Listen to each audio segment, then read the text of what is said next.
Une fois que nous savons ce que la Bible dit que nous devrions rechercher, nous pouvons commencer à chercher activement un conjoint, en ayant confiance que Dieu l'amènera dans notre vie au moment opportun.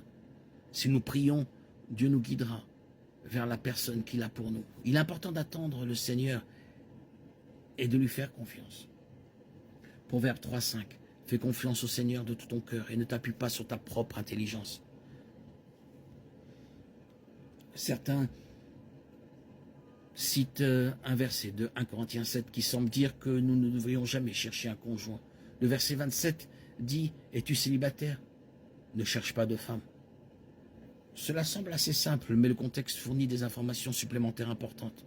Au verset 26, Paul dit « Étant donné la situation difficile actuelle, je pense qu'il est bon pour vous de rester comme vous êtes. » En effet, à l'époque de la persécution que l'Église primitive a connue, Paul a dit qu'il valait mieux de ne pas faire de grands projets, comme planifier un mariage.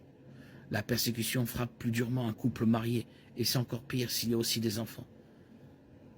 Paul répète ce sentiment au verset 29, « Ceux qui se marient auront beaucoup de tribulations dans la vie, et je veux vous en épargner. » Dans le même contexte, Paul dit, « Si tu te maries, tu n'as pas péché. » Donc, chercher un partenaire pour le mariage n'est pas mal.